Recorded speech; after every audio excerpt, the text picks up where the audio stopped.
Bismillahirrahmanirrahim. Assalamualaikum warahmatullahi wabarakatuh.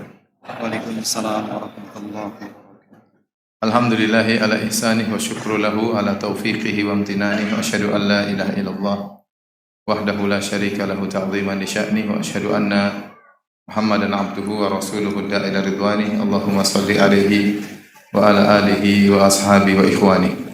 Hadirin dan hadirat, ikhwan dan akhwat yang dirahmati oleh Allah Subhanahu wa taala. Puji dan syukur kita panjatkan kepada Allah yang pada kesempatan kali ini masih pertemukan kita di tempat yang mulia. Kita bermajelis saling menasihati, saling mengingatkan agar kita bisa meraih surga Allah Subhanahu wa taala. Semoga pertemuan kita diberkahi oleh Allah Subhanahu wa taala. Salawat dan salam tercurahkan selalu kepada junjungan kita Nabi Muhammad sallallahu alaihi wasallam dan juga kepada keluarganya serta seluruh sahabat beliau tanpa terkecuali. Nah, pembahasan kita pada pertemuan kali ini adalah tentang taubat merupakan kunci kemenangan.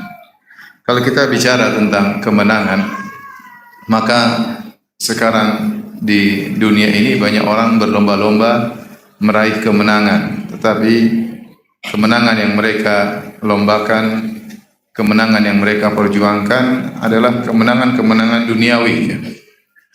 Ya, menang dalam tender, ya, menang dalam proyek, ya, menang dalam ujian, ya, sukses dalam usaha, ya, menang dalam lomba, ya. Terkadang lomba-lomba yang maksiat, menang dalam judi, menang dalam hal berbagai macam, ya. Yang ini semua merupakan kemenangan yang semu, ya. Kemenangan yang sesungguhnya adalah kemenangan di akhirat. Kesuksesan yang sungguhnya adalah kesuksesan di akhirat. Kata Allah Subhanahu wa taala, "Faman zuhziha 'anil nar wa udkhilal jannata faqad faz. Wa mal hayatud dunya illa mata'ul ghurur." Barang siapa yang diselamatkan dari neraka jahanam dan dimasukkan ke dalam surga, faqad faz, maka dia telah menang. Maka dia telah menang. Wa mal hayatud dunya illa mata'ul ghurur. Dan tidaklah kehidupan dunia kecuali hanyalah kesenangan yang menipu. Maka seorang mukmin, ya, harus sadar bahwasanya kemenangan yang sungguhnya, keberhasilan yang sungguhnya, kesuksesan yang sungguhnya adalah sukses di akhirat. Sukses di akhirat. Percuma seorang di dunia sukses, berhasil, menang, tapi kemudian di akhirat dia merugi. Qul innal khasirina alladhina khasiru anfusahum wa ahlihim yaumal qiyamah. Ala dzalika huwal khusranul mubin. Kata Allah Subhanahu wa taala, katakanlah sungguhnya orang yang merugi, yang gagal, yang kalah, yang sungguhnya adalah orang-orang yang kalah di hari kiamat kelak. Yang mereka rugi dengan keluarganya dan hartanya, ya. Ya, mereka merugikan diri mereka, merugikan keluarga mereka. Bisa jadi mereka terpisah dari keluarga mereka, ya, dan kehinaan meliputi mereka. Kata Allah Subhanahu wa taala, "Ala dzalikal huwal khusranul mubin." Ketahuilah itulah kerugian yang sesungguhnya. Kerugian yang sesungguhnya itulah kekalahan yang sesungguhnya. Hadirin dan hadirat yang dirahmati oleh Allah Subhanahu wa taala. Kita ini di hidup dunia ini yang menjadi problematika kita adalah perbuatan dosa. Tidak ada kesulitan yang kita hadapi di dunia, apalagi di akhirat, kecuali akibat dosa yang kita lakukan. Di akhirat jelas, dosa membuat kita sengsara di alam barzakh. Dosa-dosa kita membuat kita sengsara di padang mahsyar tatkala kita dibangkitkan. Dosa-dosa kita, maksiat yang kita lakukan, ya, membuat kita sengsara tatkala dihisab, tatkala di mizan. Lebih menderita lagi tatkala kita disuruh melewati sirat dan berujung pada neraka jahanam. Demikian juga di dunia. Tidak ada kesulitan yang kita hadapi kecuali akibat maksiat yang kita lakukan. Oleh karenanya Allah Subhanahu wa taala berfirman, "Wa ma asabaka min sayyi'atin famin nafsik." Tidak ada keburukan apapun yang menimpa engkau kecuali akibat perbuatanmu sendiri. Keburukan apapun. Semua keburukan yang kita alami di dunia ini kecuali tidak lain akibat dosa yang kita lakukan. Allah berfirman, "Ma asabakum min musibatin fabima kasabat aydikum." Tidak ada satu musibah pun yang menimpa kalian kecuali akibat ulah perbuatan kalian. Makanya seorang salaf berkata, "Ma nazala bala'un illa bidzam." Tidaklah bala musibah turun menimpa kecuali akibat dosa. Wa ma rufi'a illa bitaubah, dan tidak diangkat musibah tersebut kecuali dengan taubat kepada Allah Subhanahu wa taala. Segala musibah yang kita rasakan, sampai kesedihan, keletihan, sakit, hinaan, cacian, makian, gangguan, dizolimi oleh orang, semuanya akibat dosa yang kita lakukan. Makanya dalam hadis kata Nabi sallallahu alaihi wasallam, "Ma yusibul muslim min wasabin wala nasabin wala hammin wala hazanin wala ghammin wala adhan wala syauka yushakuha illa kafarallahu biha min khotayahu." Atau kama qala Nabi sallallahu alaihi wasallam. Kata Rasulullah SAW, tidaklah menimpa seorang muslim dari keletihan, dari penyakit, tidak menimpanya kegelisahan, tidak menimpanya kesedihan, hazan tentang masa lalu yang terlalu diingat-ingat. Kemudian hamin tentang kekhawatiran tentang masa depan. Wala ghammin, tidak ada kegelisahan, gundah gulana dalam hati. Wala adzan, dizalimi oleh orang, disakiti oleh orang, diambil harta oleh orang. Ya, dikata-katain oleh orang, dituduh yang tidak-tidak oleh orang lain.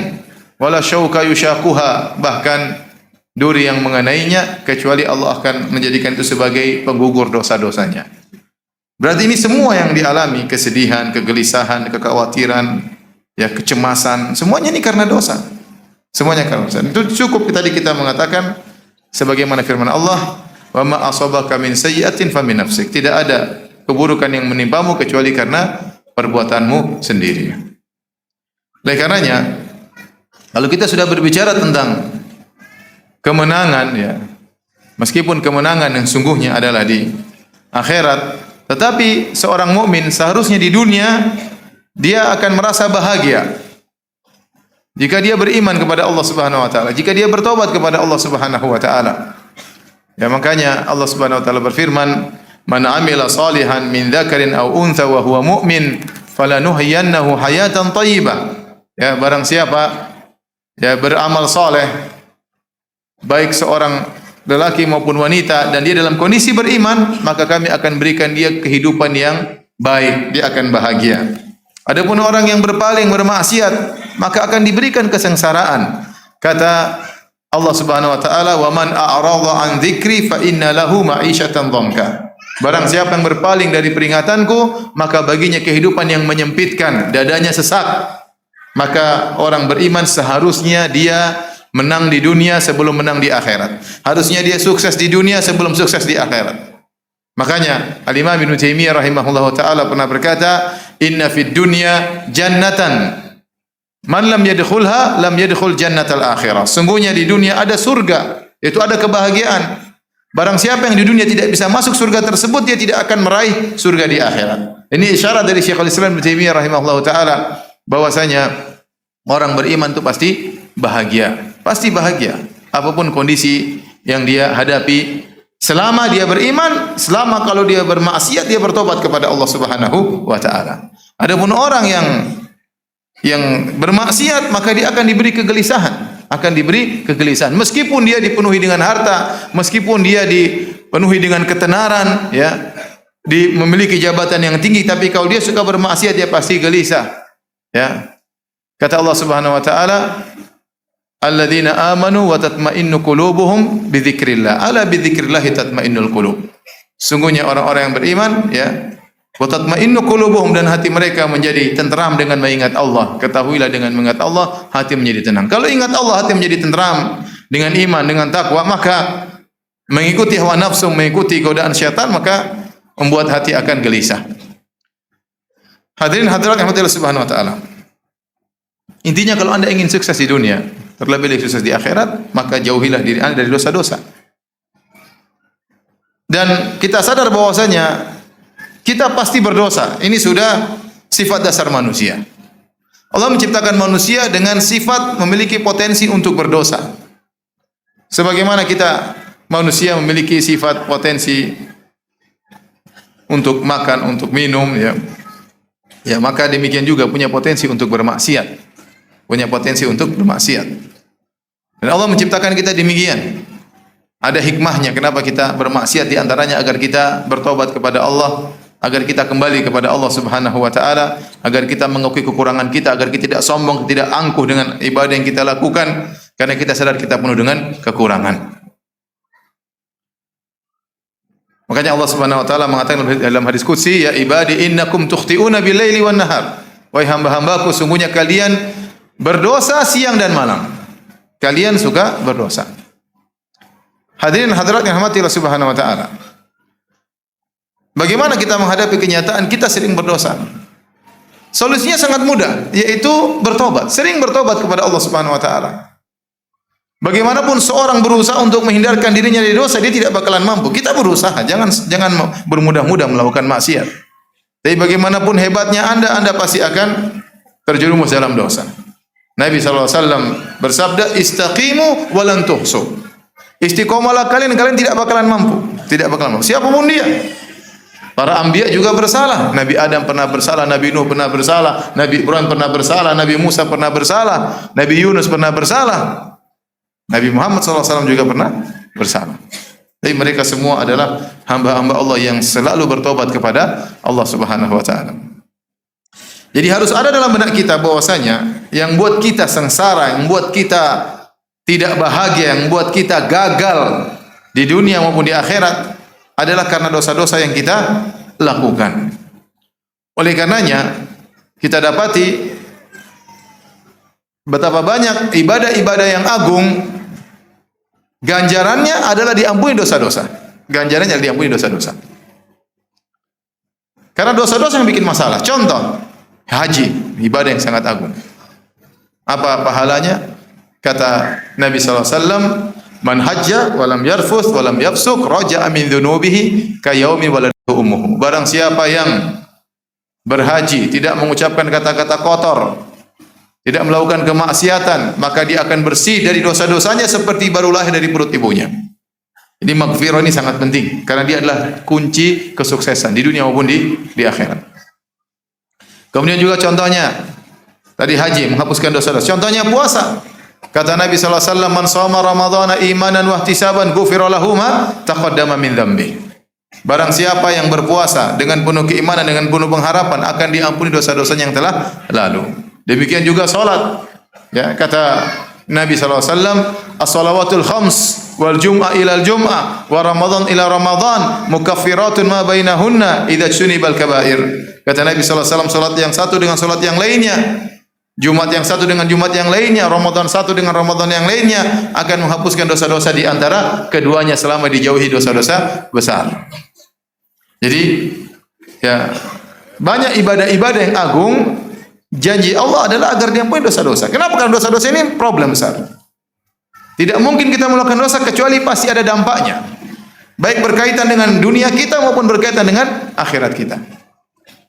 Dari sini kita tahu pentingnya kita bertaubat kepada Allah Subhanahu wa taala. Karena kita ingin menghilangkan sumber problem kita.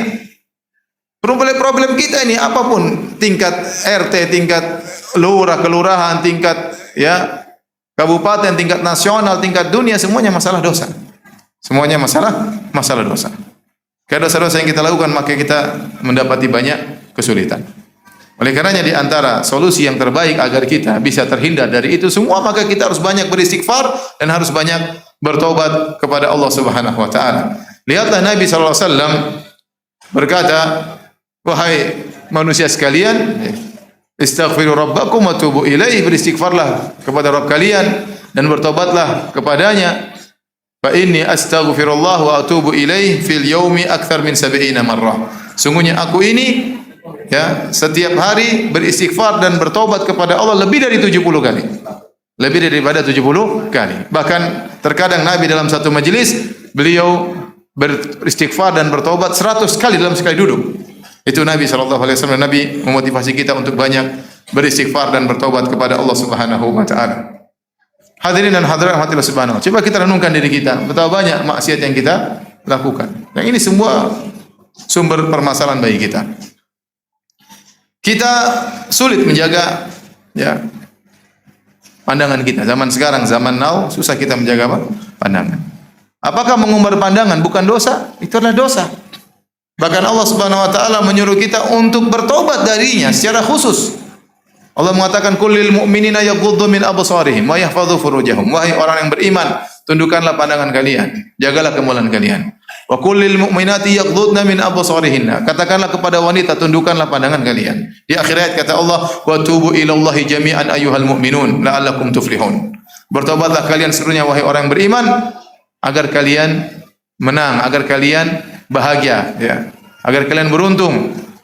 Kata Syekh Muhammad bin Shalih Al-Utsaimin rahimahullah taala, ini ayat dalil bahwasanya Allah menyuruh kita untuk bertobat dari mengumbar pandangan.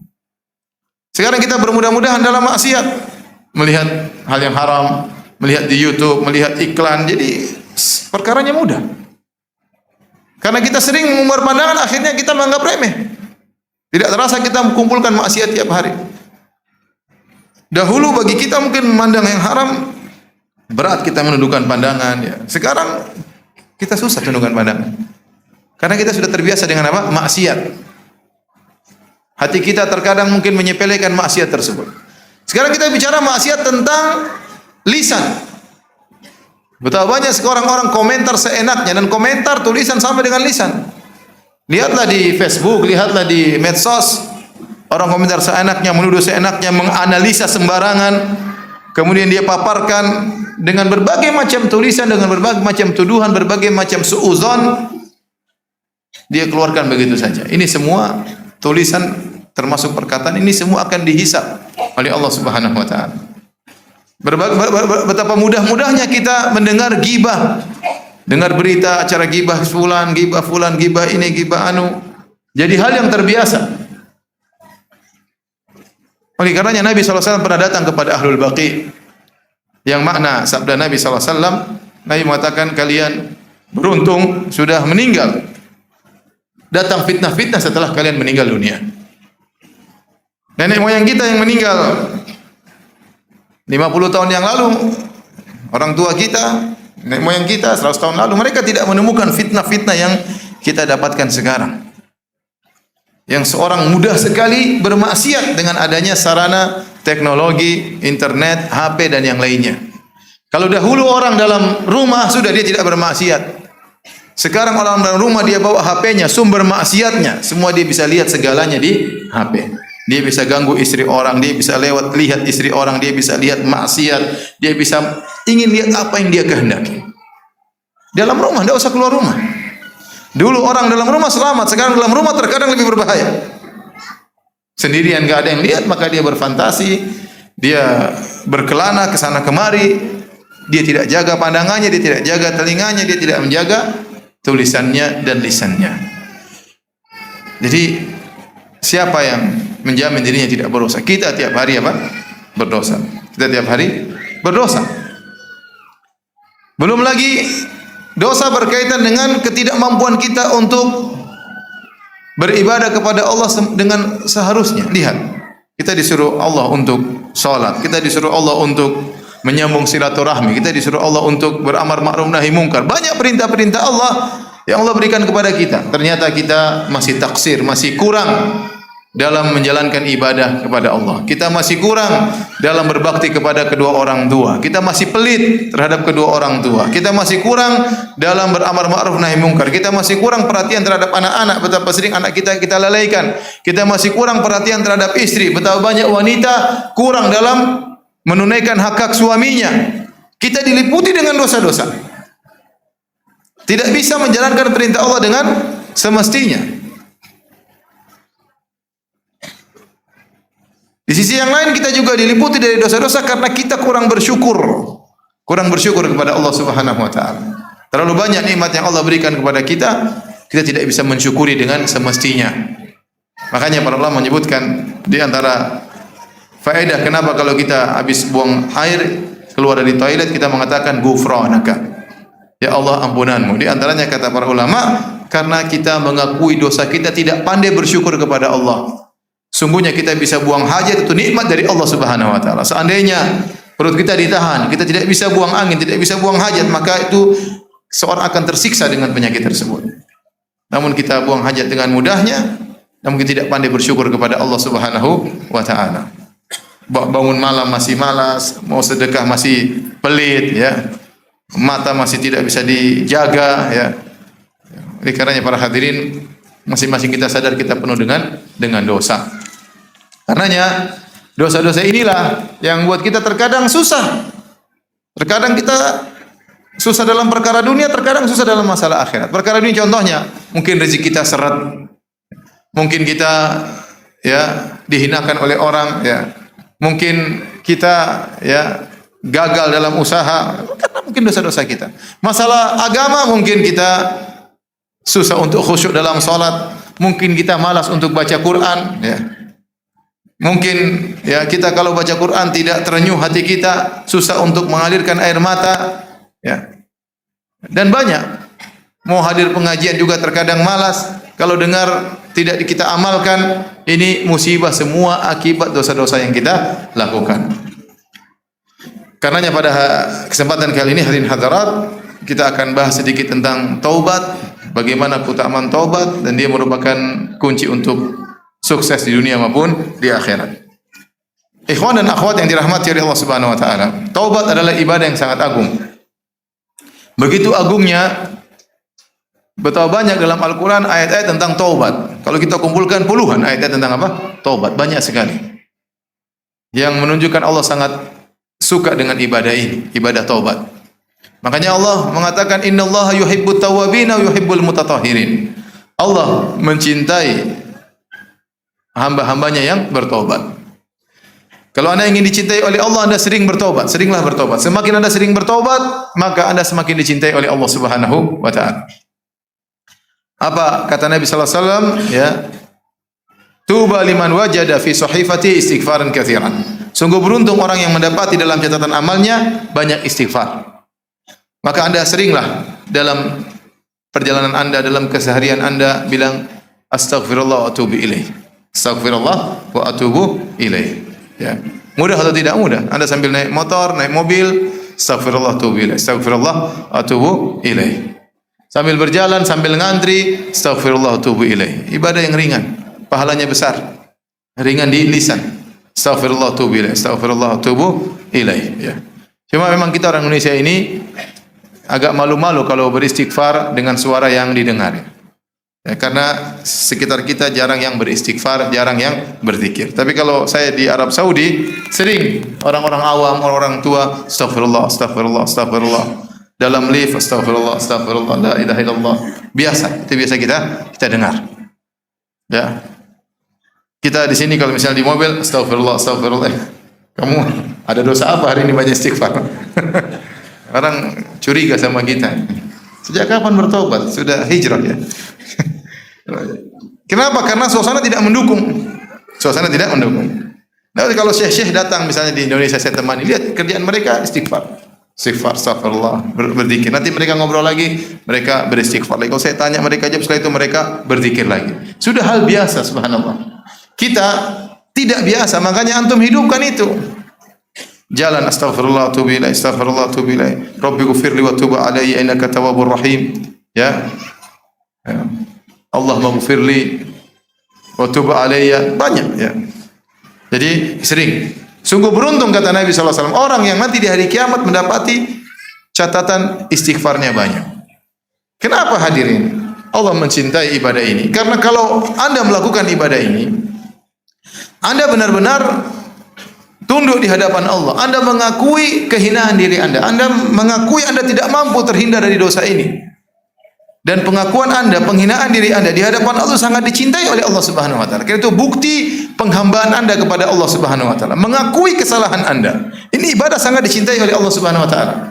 Sampai begitu dicintai oleh Allah Subhanahu wa taala, Nabi pernah berkata, ya, laula lam tuthnibu la dhahaballahu bikum thumma jaa biqaumin yuthnibun fayastaghfirullah fayaghfirullahu lahum. Kalau kalian tidak berdosa, Allah akan binasakan kalian dan Allah akan datangkan generasi yang lain, kaum yang lain yang mereka berdosa kemudian mereka beristighfar kepada Allah Subhanahu wa taala. Jadi Allah suka jika Anda beristighfar kepada Allah Subhanahu wa taala. Ya. Sampai begitu cintanya Allah kepada orang yang bertobat, Allah sangat gembira. Sebenarnya dalam Sahih Muslim kata Nabi sallallahu alaihi wasallam, ya, "Lallahu afrahu asyaddu farahan bi abdihi idza taba ilaihi hina yatubu ilaihi." Sungguh Allah sangat gembira dengan hambanya tatkala bertobat kepada Allah Subhanahu wa taala. "Min ahadikum kana bi ala rahilatihi bi ardin falat." Daripada salah seorang dari kalian dia sedang bersama ontanya di tengah padang pasir. Fan falatat minhu, tahu-tahu ontanya pergi kabur. Wa alaihi ta'amuhu wa syarabuhu. Ternyata di onta tersebut ada bekalnya, makanan dan minumannya. Kemudian ontanya ucul, kabur, ya.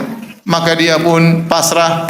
Dia tahu dia tidak bisa selamat di tengah padang pasir, tidak ada apa-apa, maka dia pun fattaja'a tahta dhilli syajarah. Maka dia ada sebuah pohon, dia pun tidur di bawah pohon tersebut menunggu kematiannya tadrijian, secara perlahan-lahan. Mulai dia kehausan, mulai dia kelaparan. Maut seakan-akan keluar darinya secara bertahap. Dan dia pasrah, dia bakalan mati. Karena mau kemana lagi? Dia tunggu kematiannya tiba. Karena onta yang diharapkannya sudah pergi, makanannya pun dibawa kabur oleh onta tersebut, minumannya pun dibawa kabur oleh onta tersebut. Seandainya ontanya kabur, makanannya ditinggalkan masih mending. Ontanya kabur, ucul, sak makan makanannya, sak minumannya. Fa bainama huwa kadzalik, tatkala dia sudah pasrah, idza huwa biha qa'imah, tiba-tiba ontanya tadi muncul kembali. Masya Allah, bayangkan orang sudah menyangka dirinya bakalan mati, tahu-tahu apa? Ada kesempatan untuk hidup kembali. Maka dia segera fa akhadha bi khitamiha, maka dia pun pegang tali onta tersebut agar tidak ucul lagi. Saking gembiranya dia berkata, bersyukur kepada Allah, Allahumma anta abdi wa ana rabbuk. Ya Allah, sungguh benar engkau adalah hambaku dan aku Tuhanmu, ya Allah.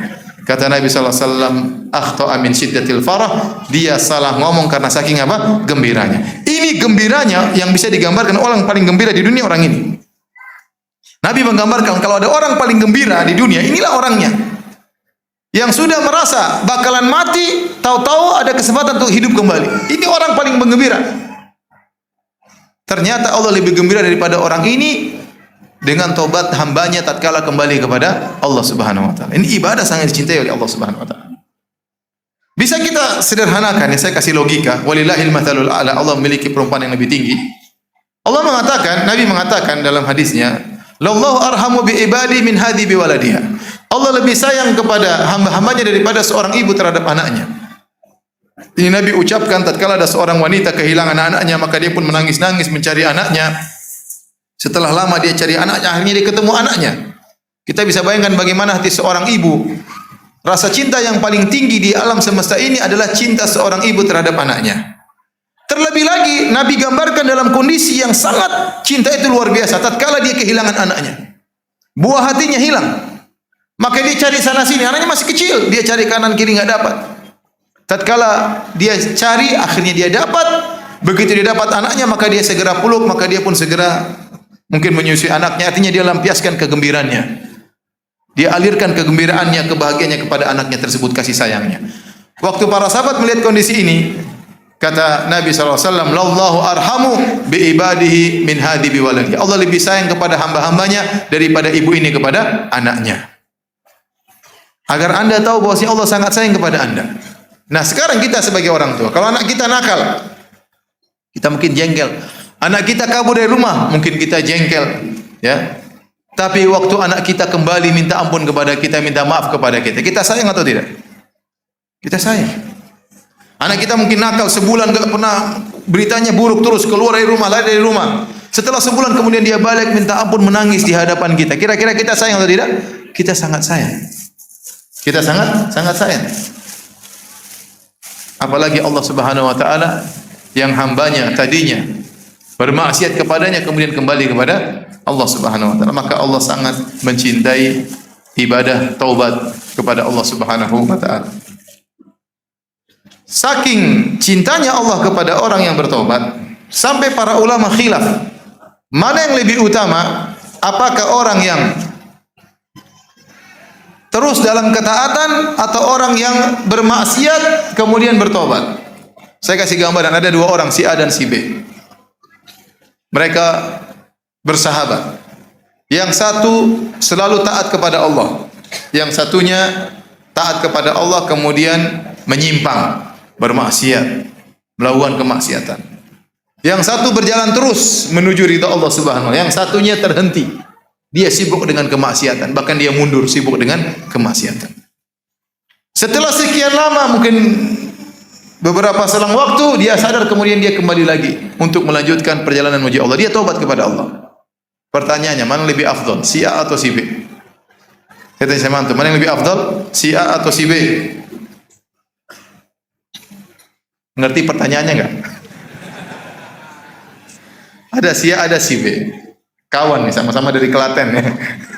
Si A selalu taat kepada Allah, salat, ngaji, bakti sama orang tua. Si B juga demikian, tapi tengah jalan dia bermaksiat, ketemu dengan kawan-kawan yang mukhamar, kemudian dia mungkin pacaran, mungkin dia nonton film porno, mungkin dia berzina, mungkin yang lainnya. Kemudian setelah itu dia sadar kembali.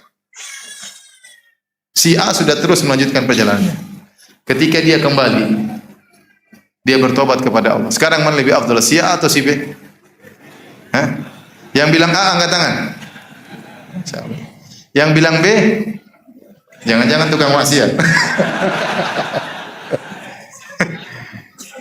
Ada khilaf di kalangan para ulama, mana lebih afdal, si A atau si B? Dan Syekhul Islam Taimiyah mengatakan, ya, yang mengatakan si A lebih afdal karena si A jalan terus, si B sudah ketinggalan. Yang mengatakan si B lebih afdal, mereka mengatakan karena si B ketika dia bertobat, dia melakukan ibadah-ibadah yang tidak pernah dilakukan oleh si A. Si A tidak pernah merasakan bagaimana hancurnya hati si B, bagaimana nangis di hadapan Allah, bagaimana mengaku kehinaan di hadapan Allah, tidak pernah dilakukan oleh si A. Yang bisa melakukan cuma apa? Si B yang pernah tenggelam dalam lautan kemaksiatan. Ibadah taubat ini membuat dia loncat ke depan dengan cepat. Sehingga sebenarnya mengatakan yang lebih afdal si B. Tapi jangan dia belok lagi terus mati. Artinya dia kembali, kemudian dia benar-benar bertobat kepada Allah. Syekhul Islam Ibnu Taimiyah, ini disebutkan oleh Ibnu Qayyim dalam kitabnya Madarijus Salikin, mengambil jalan tengah. Kata Syekhul Islam Ibnu Taimiyah rahimahullah taala, dilihat bagaimana kondisi si B setelah dia bertobat. Ada orang setelah bertobat imannya turun, ada orang setelah bertobat imannya semakin naik. Contoh, dia tadinya taat kepada Allah, kemudian dia bermaksiat. Setelah dia kembali ternyata tobatnya masih kurang. Masih ada sisa-sisa maksiat yang dia masih banyak maksiat, masih nostalgia, masih mikir pacarnya ya. Masih nyari-nyari pacarnya di mana? Di Facebook dan yang lainnya. Ini berarti dia sudah bertobat tapi tobatnya belum benar. Sehingga kondisi dia menurun. Karena apa? Karena maksiat itu asarnya tidak mudah untuk hilang dari hati. Makanya Nabi SAW mengatakan orang yang minum khamar 40 hari salatnya tidak diterima. Kenapa? Karena candunya masih ada sisa asarnya di hatinya. Ya, tidak gampang. Seorang yang bertobat dari berzina tidak gampang, dia benar-benar bertobat nasuha. Ya, terkadang masih ada bayangan-bayangan masa lalunya. Ya, tetapi seandainya kalau dia bertobat dengan tobat yang menjadikan dia lebih baik, maka dia pun menjadi lebih baik ya daripada dia sebelum apa? Bertobat. Ini kata Syekh Islam Ibnu Taimiyah rahimahullah. Contohnya seperti ya para sahabat yang pernah bermaksiat kemudian bertobat, maka kedudukan mereka semakin mulia. Contohnya seperti para anbiya yang pernah salah kemudian mereka bertobat, maka kedudukan mereka lebih mulia dari sebelum mereka berdosa. Setelah mereka berdosa dan bertobat, kedudukan mereka lebih mulia. Azan.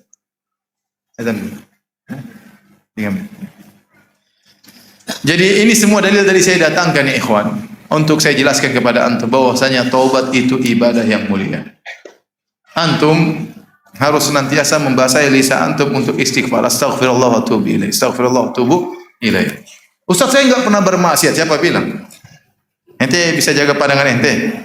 Ente bisa jaga lisan ente. Ente sudah tunaikan hak kedua orang tua ente. Ente sudah tunaikan hak istri, sudah tunaikan hak anak-anak. Ente salat sudah benar. Ente sudah pandai bersyukur kepada Allah. Enggak. Nabi salat sampai kakinya bengkak. Ditanya, "Ya Rasulullah, bagaimana Anda salat seperti ini? Telah diampuni dosa-dosa terlalu dan akan datang." Kata Nabi, "Afala akunu abdan syakuran." Kenapa aku tidak menjadi hamba yang pandai bersyukur? Kenapa aku tidak menjadi hamba yang pandai bersyukur? Oleh karenanya tatkala kita sadar kita banyak diliputi oleh dosa, setiap hari kita berdosa dan Allah mengatakan, "Innakum tukhti'una bil-laili wan-nahar." Kalian berbuat maksiat siang dan malam. Ada maksiat yang kita sadari, ada maksiat yang tidak kita sadari. Maka seringlah kita beristighfar. Karena semakin kita banyak istighfar, semakin bertobat, kita semakin membuka kunci pintu kesuksesan di hadapan kita, di dunia maupun di akhirat. Jadi ini yang pertama, bahwasanya ibadah taubat sangat dicintai oleh Allah Subhanahu wa taala. Yang kedua, para hadirin yang dirahmati oleh Allah Subhanahu wa taala, ternyata orang yang bertobat Allah berikan banyak anugerah di dunia. Allah berikan banyak anugerah di dunia. Ada seorang datang kepada Hasan al-Basri, kemudian mengeluhkan tentang hartanya yang sedikit, kurang harta. Maka Hasan al-Basri mengatakan, istighfarlah. Muridnya memperhatikan. Ada lagi datang minta fatwa Hasan al-Basri, saya sudah lama menikah tidak punya anak. Kata Hasan al-Basri, istighfarlah. Ada orang datang mengeluhkan kekeringan, kemudian bertanya bagaimana dengan solusinya. Kata Hasan al-Basri, beristighfarlah. Setiap ada masalah datang kepada Hasan al-Basri, jawabannya beristighfarlah, bertobatlah. Karena semua musibah, ya, solusinya adalah beristighfar dan bertobat kepada Allah Subhanahu wa taala. Kita azan dulu kemudian salat. Gimana? Jadi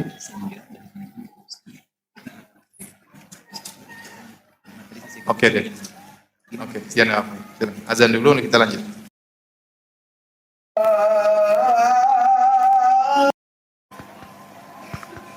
Tes. Tes. Hadirin dan hadirat yang dirahmati Allah Subhanahu wa taala. Kita lanjutkan pengajian kita. Jadi kalau kita di dunia menghadapi kesulitan apapun, agar kesulitan tersebut hilang, maka kita beristighfar. Hasan al-Basri waktu ditanya oleh muridnya, kenapa Anda setiap ada yang bertanya masalah selalu solusinya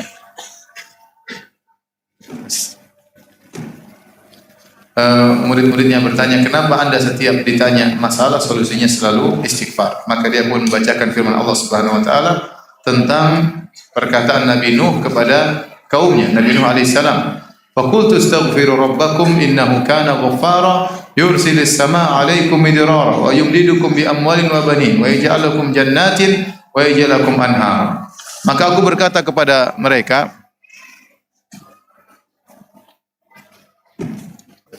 tes.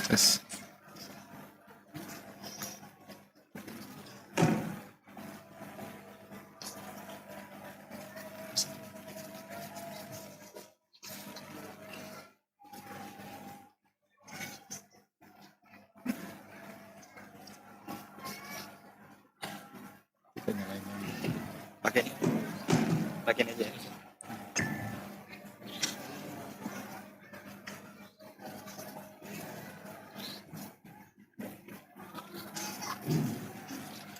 Hadirin dan hadirat yang dirahmati Allah Subhanahu wa taala, ya. Maka kata Nabi Nuh, faqultu astaghfiru rabbakum. Aku berkata kepada mereka, istighfarlah kepada Rabb kalian. Sungguhnya Allah Maha Pengampun. Ingat yang dihadapi oleh Nabi Nuh alaihissalam orang-orang kafir yang musyrik kepada Allah Subhanahu wa taala. Nabi Nuh berkata, kalau kalian beristighfar, yursilis sama alaikum midrara, maka Allah akan turunkan hujan yang lebat, hujan berkah.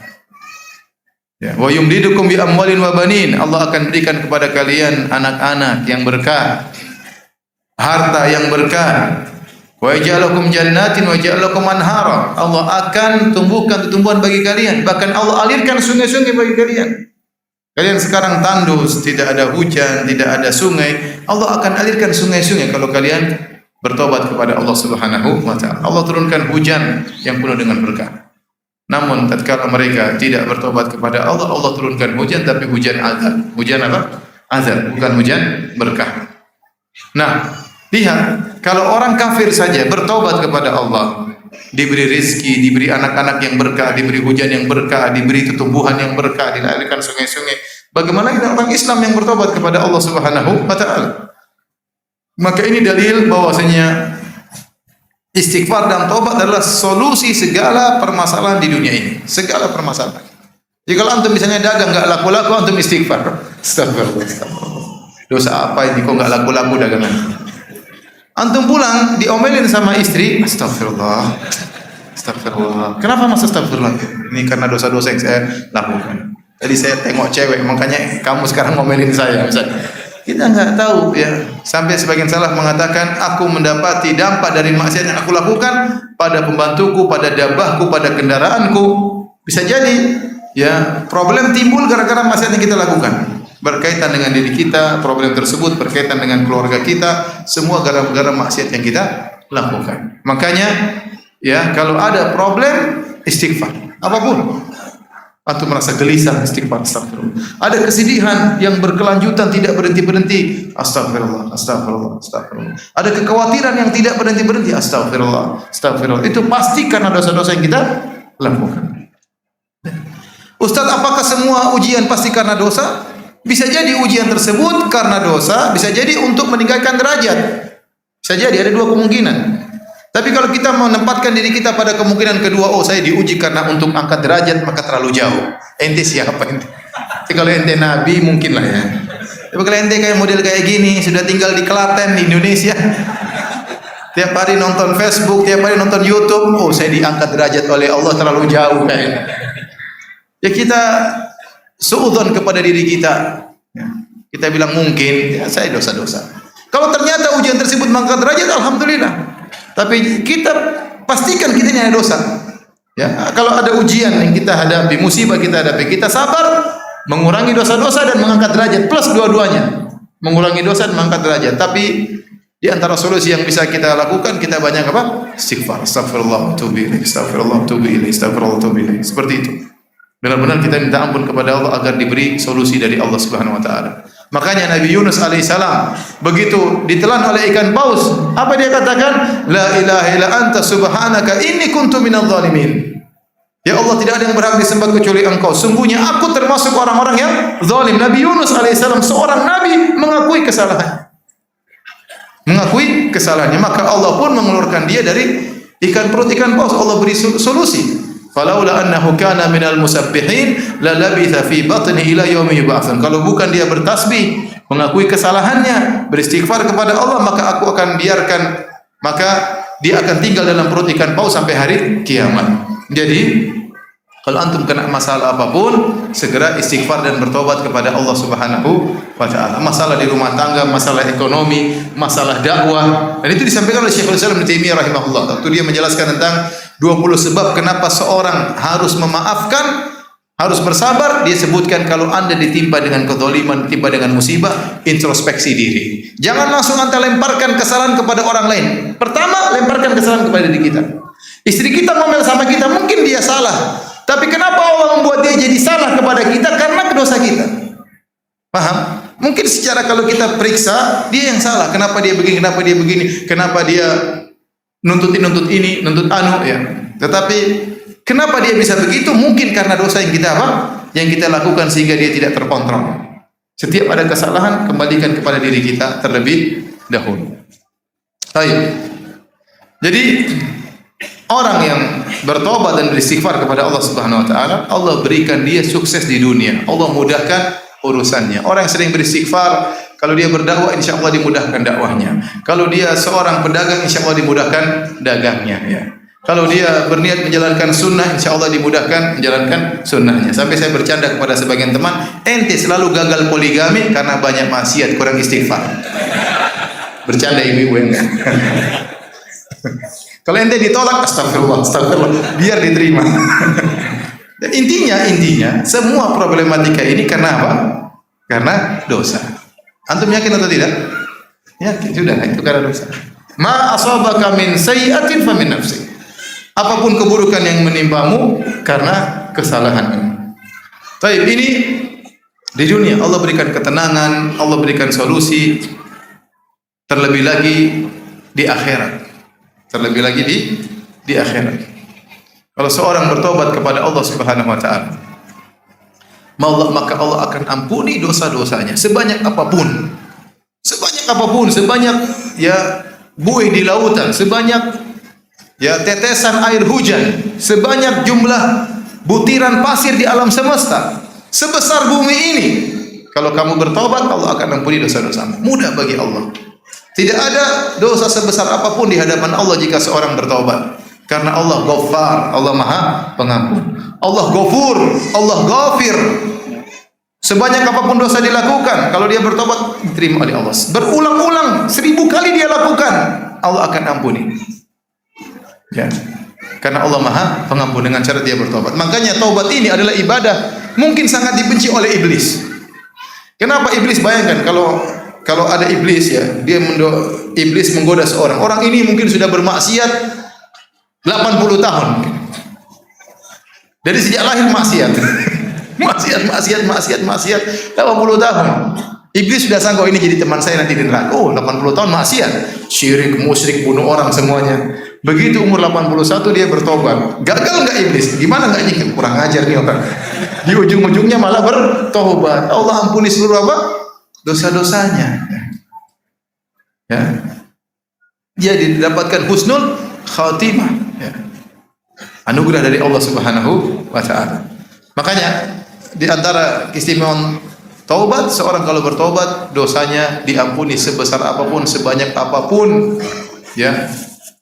Allah Maha Mengampuni. Makanya di antara ayat dalam Al-Qur'an, ya, wa ahlut taqwa wa ahlul maghfirah.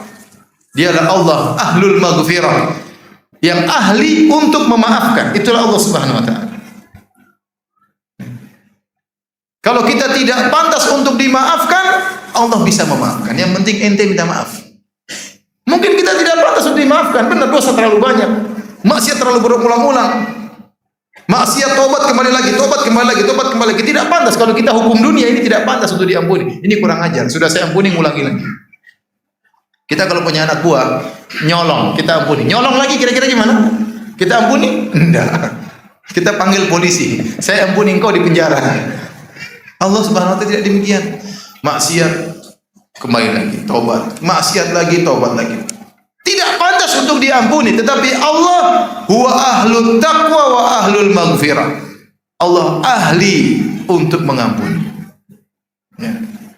Makanya seorang penyair pernah berkata, in azumat dzunubi kasratan wa laqad alimtu bi anna afwaka a'zamu. Ya Allah, meskipun aku tahu dosaku begitu banyak, tapi saya tahu ampunanmu lebih banyak daripada dosa-dosaku. Jadi di antara keistimewaan taubat menghapuskan seluruh dosa-dosa yang telah lalu. At-taibu minadz-dzam kama la dzamba lahu. Seorang yang bertaubat dari dosa seperti tidak pernah melakukan dosa. Contoh nyata seperti penyihir Firaun. Antum lihat kisah penyihir Firaun, menakjubkan. Mereka kerjaannya tukang sihir. Tukang sihir musyrik atau bukan? Tukang sihir kerjanya bekerja sama dengan setan atau tidak? Iya, kerjaannya begitu. Profesinya cari duitnya jadi penyihir. Puluhan tahun jadi penyihir. Kemudian diundang oleh Firaun, diundang untuk duel sama Nabi Musa alaihissalam. Maka datanglah mereka berbondong-bondong semangat dengan niat yang buruk untuk mengalahkan Nabi Musa. Bahkan mereka mengatakan bi'izzati Firaun, demi keperkasaan Firaun waktu mereka berduel dengan Nabi Musa. A inna lana la ajran in kunna nahnul ghalibin. Mereka berkata, wahai Firaun, kalau kami menang, apakah kami dapat upah? Kata Firaun, iya, bahkan kalian akan menjadi minal muqarrabin. Bukan cuma dapat upah, dapat jabatan. Bayangkan betapa semangat para penyihir tersebut. Makanya mereka datang rame-rame, bekerja sama dalam kesyirikan, ya, bersabar menghadapi Nabi Musa. Mereka kumpul rame-rame, duel sama Nabi Musa. Bayangkan puluhan tahun kerjaannya penyihir, datang jauh-jauh untuk melawan utusan Allah, untuk berperang melawan Nabi Musa utusan Allah. Bahkan sudah minta jabatan kepada Firaun. Begitu mereka duel, mereka kalah. Faulqiya saharatu sujada. Mereka langsung sujud. Bayangkan. Kemudian mereka bertobat. Mereka tidak beriman lama. Tidak sampai 1 siang mereka beriman. Dibunuh oleh Firaun. Ya. Firaun mengatakan, apa kalian beriman sebelum aku izinkan kepada kalian? Aku akan bunuh kalian. Kata mereka, faqdi ma anta qad. Silakan lakukan apa yang engkau hendak lakukan. Inna ma hadhil hayatud dunya. Kehidupan ini cuma kehidupan apa? Dunia. Kami ingin diampuni oleh Allah Subhanahu wa taala. Mereka meninggal husnul khatimah setelah sekian puluh tahun dalam kesyirikan. Ini yang buat iblis jengkel seperti ini. Waduh, sudah gagal. Sudah selama ini saya goda dia, ternyata di ujungnya dia bertobat kepada Allah Subhanahu wa taala. Ustaz, kalau gitu saya juga begitu, Ustaz. Ente tengah-tengah maksiat tewas, repot. Berhasil iblis. Berhasil.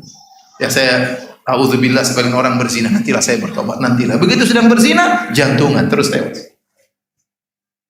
Seorang nonton film porno, nantilah saya bertobat habis ini. Lagi 2 seri, 3 seri.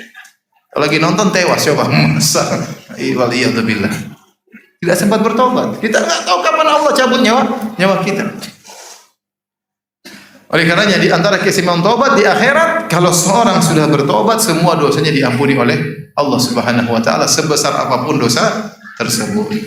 Kemudian bukan cuma itu. Allah kasih bonus. Allah berfirman, ya ayyuhalladzina amanu tubu ilallahi taubatan nasuha. Asa rabbukum ayyukaffira ankum min sayyi'atikum. Wahai orang yang beriman, bertobatlah kepada Rabb kalian dengan taubat yang nasuha.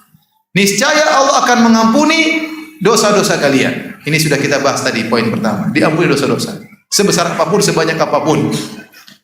Asa rabbukum ayyukaffira ankum min sayyi'atikum. Semoga Allah mengampuni dosa-dosa kalian. Apakah titik? Belum, masih koma. Ternyata Allah kasih bonus. Wa yudkhilakum jannatin tajri min tahtihal anhar. Dan Allah akan masukkan kalian ke dalam surga yang mengalir di bawahnya sungai-sungai. Apakah ada yang lebih baik daripada Allah Subhanahu wa taala? Untuk manusia tidak bisa seperti ini. Apakah ada orang yang pernah Anda bersalah kepadanya, Anda zalimi, Anda pukuli, Anda maki-maki dia, setelah itu Anda bertobat, ya akhi, saya dulu mukul kamu, saya curi barangmu, saya minta maaf. Kemudian dia bilang, iya saya maafkan kau, dan ini mobil hadiah buat engkau. Ada yang seperti itu? Nggak ada. Nggak ada. Kebanyakan orang, ya ente memang brengsek, ente memang kurang ajar, tapi dia sudah maafkan. Ya. Allah, tatkala Anda bermaksiat kepada Allah, durhaka kepada Allah, setelah Allah berikan berbagai macam nikmat kepada Anda, nikmat pandangan, nikmat kesehatan, nikmat berbicara, nikmat pernikahan, nikmat istri, nikmat anak, nikmat berbagai macam kenikmatan, Anda bermaksiat, membanggang perintahnya, durhaka atas perintahnya, kemudian Anda kembali kepada Allah, Allah ampuni segala kesalahan tersebut tanpa mencela Anda, tanpa memaki Anda. Dan tidak perlu dilihat oleh banyak orang, Anda sendirian. Anda silakan bermunajat kepada Allah. Sungguh maha indah Allah Subhanahu wa ta'ala. Sungguh maha baik Allah Subhanahu wa ta'ala. Kita kalau minta maaf sama orang, betapa banyak pertanyaan kepada saya, Ustaz saya minta maaf, orang yang tidak memaafkan saya. Padahal kesalahannya sepele. Itu pun dia tidak memaafkan. Dia bilang, saya tidak maafkan kau. Saya tuntut hari kiamat nanti.